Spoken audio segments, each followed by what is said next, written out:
What's going on, guys? We're back with another sit-down video. So really quick, Moto Daily is a YouTube channel where it's like videos of me riding my dirt bikes, but also it's learning about the dirt bike community. This channel is supposed to be a fun but educational channel when it comes to motocross. Last couple of sit-down videos, they've been kind of serious but not serious. They've been we're learning about stuff. The last sit-down video, I did a review on my 250. The video before that, we talked about how a track is closing due to insurance. The video we took before that we were talking about a track closing down due to a lawsuit. Today we're talking about another thing, something that's going around everywhere on the moto community. KTM is going bankrupt. That is right. And this is going to be really interesting to talk about, so let's get into it.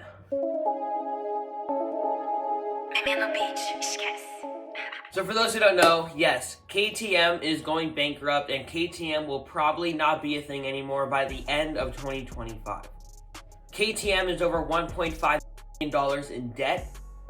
Now, we don't exactly know why KTM is in debt, but I have a pretty valid reason, and it is because of their 2025 KTMs that just came out.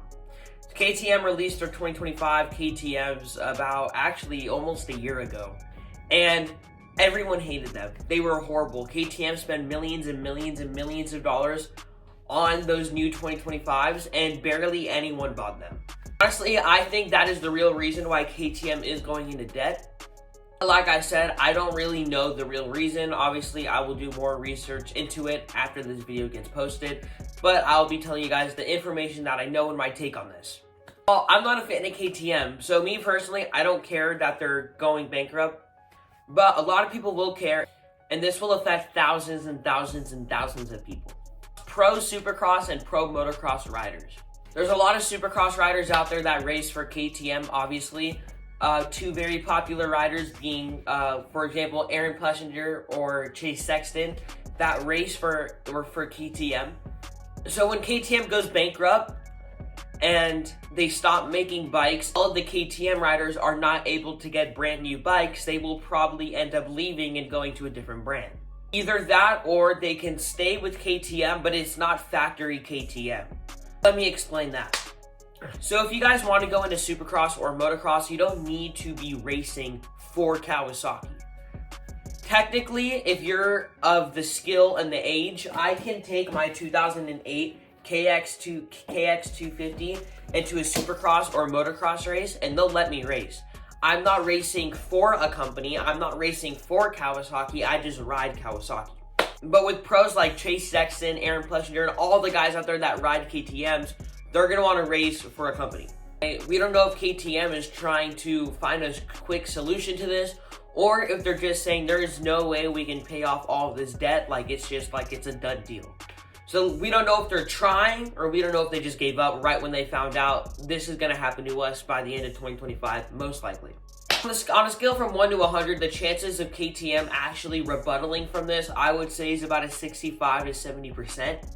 Because KTM, I'm sure they could raise a lot of money to keep KTM alive. But if they don't get help from anyone else, the chances of them rebuttaling from this is about a 25%. Now let's talk about the reason why I think no one bought their new 2025 KTM's SX. I'm going to compare a dirt bike to an iPhone really quick. So the iPhone 16 just came out recently. The iPhone 16 came out not even a whole year after the iPhone 15 came out. That's why no one's buying the iPhone 16. Literally no one. I'm sure there's thousands of people that have the iPhone 16, but compared to Apple, that's like 2 people. What I'm trying to get is Apple, they released a new product before people could enjoy the first product. People just got their iPhone 15s and they're just getting ready to enjoy it, and Apple already came out with a new one. Also, that's exactly how it is with KTM. KTM released their 2024s not that long ago. They came out with a 2025. Also, the difference between the iPhone 15 and the iPhone 16, there is no difference. Literally, there is no difference. Same thing with the KTMs. What's the difference? Instead of a silver frame, it's black. That's the only difference. When companies come out with new designs, the design should be so different you can't even compare it to the latest one. They should look totally different. They should have totally different accessories on it. They should have new technology. It should be totally different. And that's why companies are messing up, and that's why KTM's going bankrupt. That is my take on it. I don't know if that is the real reason why they're going bankrupt. If it is or isn't, please let me know in the comments. I'll read all of your guys' comments. Like I said, I don't ride KTM. I don't think I ever will, so I'm not too worried about it. Actually, I'm not worried about it at all. But I am worried about that. Hopefully other companies don't make the same mistakes as KTM's did. Now, KTM hasn't really talked about this much on their social media, such as Instagram, which is one of their most popular. Sure, as we get into 2025, they will be talking about it a lot more. But the reason why they're probably not talking about it is because they're probably trying to fix the problem before they confirm it.